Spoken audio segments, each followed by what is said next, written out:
Sperm sorting के हवाले से मुझसे काफी दफा क्वेश्चन किया गया था, तो मैंने सोचा इसके ऊपर एक वीडियो बनाई जाए कि ये एक्चुअली होता क्या है, किस तरह किया जाता है, इसका पूरा प्रोसीजर क्या है, इसके अंदर क्या क्या रिस्क इन्वॉल्व होते हैं और इसका सक्सेस रेट क्या होता है अगर आपको बेबी गर्ल चाहिए या अगर आपको बेबी बॉय चाहिए। मेरा नाम है Ayesha Cheema and welcome to my YouTube channel.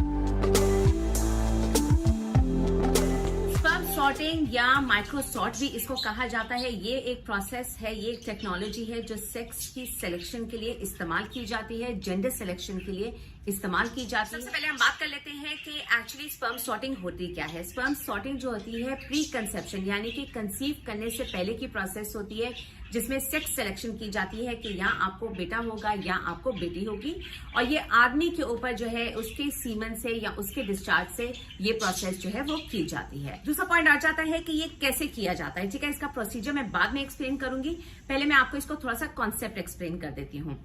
बेटा कंसीव करने के लिए एक्स और वाई क्रोमोसोम का होना जरूरी है। ठीक है, वाई क्रोमोसोम का एक्स के साथ होना जरूरी है, और बेटी कंसीव करने के लिए दोनों एक्स क्रोमोसोम होने चाहिए। एक्स और वाई क्रोमोसोम जो है वो आदमी डिटरमिन करता है, आदमी के अंदर एक्स और वाई क्रोमोसोम मौजूद होते हैं। अब स्पर्म सॉर्टिंग में क्या होता है कि यही एक्स क्रोमोसोम जो बेटी के लिए जरूरी होता है, इसके अंदर ज्यादा जेनेटिक मटेरियल मौजूद होता है, इसका वेट ज्यादा होता है। ठीक है, और जो वाई क्रोमोसोम होता है उसके अंदर 2.8% कम जेनेटिक मटेरियल होता है, इसलिए उसका वजन भी कम होता है। तो जो स्पर्म सॉर्टिंग की प्रोसेस होती है वो इनके एक्स और वाई क्रोमोसोम के वजन के ऊपर डिपेंड करती है, उसके थ्रू इन दोनों चीजों को, दोनों क्रोमोसोम्स को सेपरेट किया जाता है। अब हम बात कर लेते हैं इसका एक्चुअल प्रोसीजर क्या है, वो मैं इन डिटेल आपको एक्सप्लेन कर देती हूँ। इसके अंदर यही होता है कि जैसे आप सीमन एनालिसिस के लिए अपना डिस्चार्ज देकर आते हैं, उसी तरह आपने लैब में जाके अपना सीमन जो है उनको देना है। जो लैब टेक्नीशियन होता है, जो जिसके अंदर एक्सपर्टीज होती है स्पर्म सॉर्टिंग की, वो क्या करता है कि इस सीमन को साफ करता है। इसके अंदर से जितने भी आपके डेड स्पर्म्स हैं या जो वो स्पर्म्स हैं जो प्रॉपरली नहीं स्विम कर पाते हैं, उनको अलहदा कर दिया जाता है। फिर इस डिस्चार्ज को जो है इसके अंदर डाई डाली जाती है। एक्स और वाई क्रोमोसोम जो है वो डाई को अपने अंदर एब्जॉर्ब कर लेते हैं, 1 घंटा इनको रखा जाता है। ठीक है, और ये अपने अंदर एब्जॉर्ब कर लेते हैं, फिर इनके ऊपर लाइट डाली जाती है। एक्स क्रोमोसोम्स सेपरेट किए जाते हैं, वाई क्रोमोसोम्स जो है वो सेपरेट किए जाते हैं। उसके बाद ये जो अलग-अलग 2 सीमन के स्पेसिमेंस आ जाते हैं, 2 डिस्चार्ज आ जाते हैं, एक एक्स का डिस्चार्ज आ जाता है, एक वाई का डिस्चार्ज आ जाता है। ठीक है, इन दोनों को दोबारा जो है क्लीन किया जाता है इसमें, क्योंकि इस प्रोसेस में काफी स्पर्म्स जो हैं जो फुली मोटाइल होते हैं, जिनकी स्विमिंग पावर बहुत अच्छी होती है, वो भी चूंकि बहुत सारी प्रोसेस होती है उसकी वजह से ये डैमेज हो जाते हैं और वो कुछ जो है उसके अंदर डेड हो जाते हैं। ठीक है, तो इनको वापस साफ किया जाता है, और फिर ये जो सीमन है पेरेंट्स से पूछा जाता है कि उनको बेटा चाहिए या बेटी चाहिए। तो उसके मुताबिक जो बेटे वाला सीमन है वो IUI के थ्रू जो है इंट्रा यूट्राइन इंसेमिनेशन, इसके ऊपर ऑलरेडी मैं वीडियो बना चुकी हुई हूँ।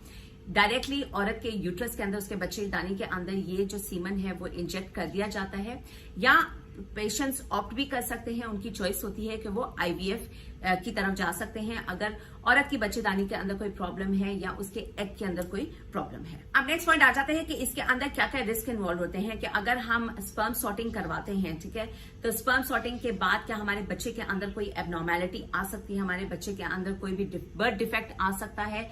चूंकि मैंने पहले भी बताया कि मोटिलिटी खराब हो जाती है, कुछ स्पर्म्स का DNA खराब हो जाता है। ठीक है, अगेन ये डिपेंड करता है कि कितनी एक्सपर्टीज है, किस लैब से आप जाके करवा रहे हैं, और वो बंदा कितना एक्सपर्ट है इस काम को करने में। ठीक है, जितना एक्सपीरियंस्ड जो है वो प्रोफेशनल होगा उतना ज्यादा अच्छा, या इसका सक्सेस रेट जो है वो उतना ज्यादा अच्छा हो जाता है।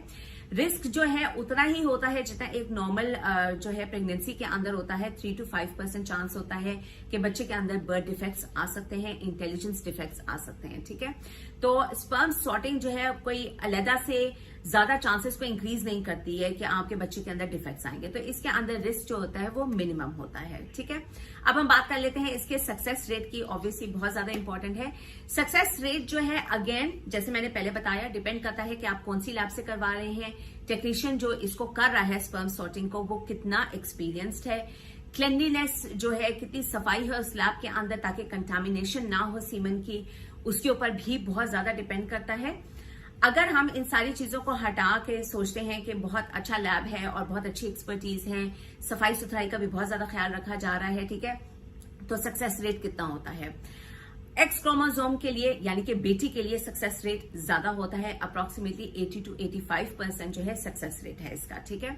और अगर बेटे के लिए किया जाता है तो उसका सक्सेस रेट कम है, 70 to 75%, कुछ केसेस के अंदर 80% भी हो सकता है, लेकिन बेसिकली 70 to 75% होता है। अब ये डिपेंड करेगा कि आपकी ये जो प्रेगनेंसी है IUI या IVF के बाद आगे प्रोग्रेस करे, ठीक है। तो स्पर्म सॉर्टिंग अलग एक प्रोसेस है, उसके बाद IUI या IVF की प्रोसेस आ जाती है आर्टिफिशियल इंसेमिनेशन की, यानी कि आर्टिफिशियली आपके अंदर स्पर्म्स डालने की, आपके अंदर सीमेंट डालने की प्रोसेस स्टार्ट हो जाती है। फिर वो एग के साथ फर्टिलाइज होता है, नहीं होता है, ये बात की बात है। And then again at the end मैं यही कहूंगी कि ये सब कुछ अल्लाह सुब्हाना व तआला के हाथ के अंदर है। ये सिर्फ ऐसी एक टेक्निक्स हैं जो आपको असिस्ट कर सकती हैं, आपको हेल्प कर सकती हैं।